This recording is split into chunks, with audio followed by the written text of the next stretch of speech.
नेहमी आहे ना, आता आज हा थॉट आहे, म्हणजे हे फक्त ऑब्झर्वेशन आहे, हा थॉट सुद्धा नाही आहे बरं का, पण हे मला जाणवलेलं ऑब्झर्वेशन आहे जे मी आज समोर मांडतोय. आता आज ती नाही आहे सोबत, त्यामुळे तुम्हाला ते ऑब्झर्वेशनवरचं काही सायकोलॉजिकल फिलॉसॉफिकल असं काही ऐकायला कदाचित नाही मिळणार.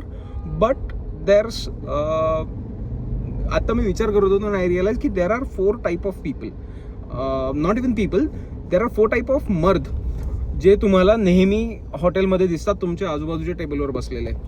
U know, except the fact, म्हणजे आपण हे वगळू लोक जी मित्रांना भेटायला आली आहेत, जी लोकांना भेटायला आली आहेत, जे मीटिंग करायला बसलेत, असे सगळे वगळून 4 प्रकारचे मर्द आहेत जे तुम्हाला नेहमी दिसतात. पहिला असतो एक सर्वायवर, ज्याचा हॉटेलमध्ये येऊन खाण्याचा मुद्दा असतो की मला जेवायचं आहे, मला भूक लागली आहे, आणि मग तो काही खाऊ शकतो आणि तो जगू शकतो इररेस्पेक्टिव्ह ऑफ की त्याच्यासोबत कोणी आहे की नाही, त्याला सोबत कोणी लागत नाही जगायला किंवा खायला. तर तसा एक असतो जो तुम्हाला कुठे पण वडापाव खाताना दिसेल, समोसा पाव खाताना दिसेल. जर he is from a well to do family तर तो तुम्हाला इंग्लिश ब्रेकफास्ट करताना दिसेल while booking a table for 1. Okay, आणि दे आर सर्वायवर्स, म्हणजे त्यांना मोटिव्ह त्यांचा हा आहे की त्यांना जिवंत राहायचं आहे. So they can survive on anything. चहा क्रीम रोल, चहा खारी बिस्किटपासनं ते इंग्लिश ब्रेकफास्टपर्यंत कुठेही ते जाऊन आपापला जुगाड लावतात.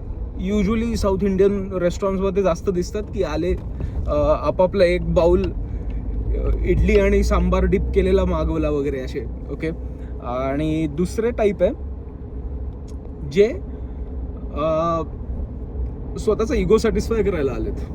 ते लोक येतील सगळ्यांसोबत, बट ते इंटेन्शनली अशा बॅकग्राऊंडमध्ये हॉटेल निवडतात जे की, किंवा असं हॉटेल निवडतात जे की त्यांच्या फायनान्शियल स्टेटसहून थोडं खालचं आहे समहाऊ, म्हणजे इवन इदर फायनान्शियल स्टेटस और इदर अदर वे. कारण जर ते इक्वल स्टेटसवर किंवा मोठ्या हॉटेलमध्ये, 5 स्टार हॉटेलमध्ये, हयात वगैरेमध्ये कुठे गेले तर हकलून लावतील अशी त्यांना भीती आहे. ओके, किंवा मग ते असे छोट्या नजरेनं बघतील कोणी, ह्या भीतीपायी ते अशा हॉटेलमध्ये चाललेत जे फायनान्शियली समहाऊ, फायनान्शियल बॅकग्राऊंडनुसार त्यांच्या ऐपतीचं आहे किंवा तिथं ते माज करू शकतात. आणि मग तिथं ते चालू झालं की ए वेटर इधर आ, ये कर वो कर, ये टेबल नीट पोछा नहीं तूने, पानी दिया नहीं, कस्टमर सर्विस के नाम पे तो ये कर रहे तुम, वो कर रहे तुम, ये नहीं ढंका तुम्हारा, वो नहीं ढंका.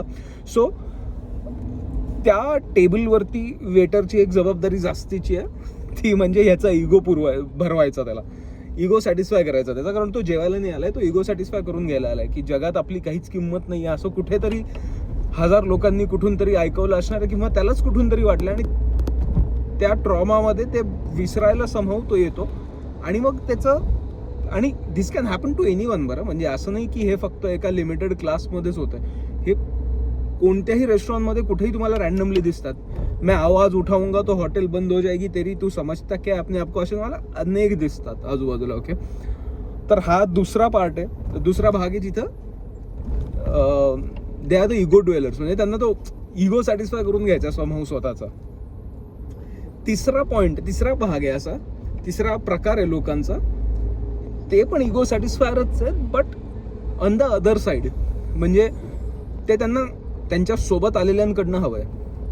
आणि अशा वेळेस माणूस एक्झॅक्टली उलटं करतो, तो सोबत आलेल्यांच्या फायनान्शियल स्टेटस किंवा कंडिशनिंगपेक्षा मोठ्या हॉटेलमध्ये घेऊन जातो आणि मग शो ऑफ करतो की मैं लाया तुम लोगों को इधर. समजे, आता हे युजली आहे ना अशा लोकांमध्ये सुद्धा होतं जे सब टाईप ना ह्याच्यातच, की जे मुलं मुली बघायला येतात ना आजकाल स्टारबक्स आणि थर्ड वेव्ह कॉफीमध्ये, आणि मग भेटून ते काहीतरी गप्पा मारत असतात. लक्ष गेलं की युजली कळतं की तो नुसता शो ऑफ करतोय तिला इम्प्रेस करण्याच्या नादात, आणि ती काही घंटा इम्प्रेस नाही होते त्या शो ऑफ पायी. ओके, मग त्याचं शो ऑफ चालू असतं, हां आम्ही पोरं आमचं असंच, आम्ही कुठं पण जातो, कधीही जातो, काही करतो, कभी भी निकल गए ये कर लिया, कभी भी निकल गए वो कर लिया, ह्या टोनवरती ते कन्व्हर्सेशन सुरू असतं. मग तू काय करते, मी काय करतो, अपेक्षा काय वगैरे. इन केस जर त्याच पोराचं त्याच पोरीशी लग्न आलं ना, तर तो काही वर्षानंतर थोड्याशा बेटर हॉटेलमध्ये किंवा रेस्टॉरंटमध्ये किंवा हॉटेलमध्ये घेऊन जाईल आणि रिसॉर्टवर घेऊन जाईल, आणि मग तो वेटरशी नीट बोलतो, तो त्या मालकाशी, त्या हॉटेलमध्ये लोकांशी एवढा नीट नाही बोलत, कॅज्युअल बोलतो, बट त्याचा मोटिव्ह असतो की सोबत आलेल्यांना सांगणं की ए लुक मैं लेके आया तुम लोगों को इधर, मेरा आहे. तो तो त्या लोकांसमोर इगो दाखवण्याचा प्रयत्न करतो की this is my achievement, I can do this in this मतलबी वर्ल्ड वगैरे वगैरे. तर हा एक प्रकार मला नेहमी दिसतो लोकांमध्ये. Okay, so this is a exact side of ego. दिसलाय तो वेटरवर काढायचा, किंवा इगो दिसलाय तो मागच्यांवर, आपल्याच घरच्यांवर वगैरे काढायचा. आणि त्याच्यातनं शेवटी मला वाटतं त्या सगळ्यांना ना एक काहीतरी कुठून तरी हे हवं असतं की हा मैं भी कुछ हूँ, एवढंच आहे ते. आणि ते लोकांच्याच नजरेतनं हवं असतं समहाव दरवेळेस. आणि एक फोर्थ टाईप आहे जो एकदम क्यूट आहे माणसाचा, म्हणजे the softest corner of that मर्द. आता हे मी मर्द म्हणतो म्हणजे मस्क्युलिन एनर्जी आपण असं म्हणूया, ते if that's becoming a very painful part. तर आणि तो असा आहे की तो आपल्या सोबत घेऊन येतो युजली त्याची बायको किंवा त्याची मुलगी, आणि तो त्यांना भरवतो लिटरली, किंवा मग त्यांच्या आवडीचं काहीतरी करून खाऊ घालायचं असतं त्यांना, किंवा ऑर्डर करायचं असतं, किंवा ते खुश होतील असं बघायचं असतं. सो इट्स लाईक की ते घेऊन आलेत म्हणजे मग इररेस्पेक्टिव्ह of you can afford it or not, तो माणूस तिकडे येणार, तो त्याच्या मुलीला किंवा बायकोला घेऊन येणार आणि तो ते दाखवणार की तुला हवं आहे का, मग घे ना, तू मागव ना, काही नाही. आणि it's too cute to look into that. म्हणजे तो माहोल चोरून खरं तर बघू पण नाही कशाला, त्यांचा चांगला मोमेंट चालू दे असं वाटतं कधी कधी. पण तो बाप त्या मुलीला आवडीचं हवं ते खाऊ घालतोय, भरवतोय, फार मजा येते ते बघायला. आणि तोच जर माणूस फॅमिलीला घेऊन आला असेल ना, तर आपल्याला त्या टेबलच्या बाहेर एक मॅनेजर दिसतो जो हॉटेलचा मॅनेजर आहे किंवा हॉटेलचा वेटर आहे, जो सर्व्ह करायला येणार आहे, ऑर्डर घ्यायला येतोय. आणि त्या टेबल भोवती तो एक माणूस मॅनेजर झालाय, तो आता सगळ्यांना विचारतोय तुमच्या आवडीनिवडी काय आहेत, कारण त्याची इच्छा आहे की सगळ्यांनी त्याच्यामुळे खुश व्हावं, त्याच्यामुळे आहे की नाही माहीत नाही, पण खुश राहावं आजूबाजूला त्याच्या आले तर, आपण काहीतरी टाइम स्पेंड करायला आलो, चांगलं करायला आलो असं वगैरे. सो तो मॅनेजर होतो, तो सगळ्यांच्या ऑर्डर विचारपूस करायला लागतो, तुम्हाला काय हवं काय नाही, त्यांची लिस्ट बनवायला लागतो जी त्याच्याकडे मोस्टली कधी ऑलरेडी असते सुद्धा. आणि मग त्यानुसार तो वागायला लागतो आणि त्यांना ऑर्डर द्यायला लागतो. मग सगळं तो मॅनेज करतोय तिथे.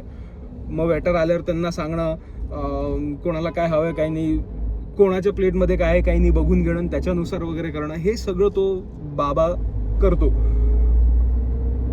तो पण इगोचाच भाग आहे, बट इट्स खूप सॉफ्ट भाग आहे तो. असं वाटतं की आता हे मला परवा हॉटेलमध्ये बसल्यावरती का एवढे सगळे लोक दिसले आणि त्यातनं हेच 4 प्रकार का दिसले माहित नाही, but it's just a thought की आपलं रिफ्लेक्शन असं दिसत असेल कदाचित काही ना काही ह्या ना त्या कारणाने, की तेव्हा लोकांनाही आपण असेच दिसत असू का, असा एक सहज विचार येतो आणि तो विचार करायला भाग पाडतो. म्हणून हा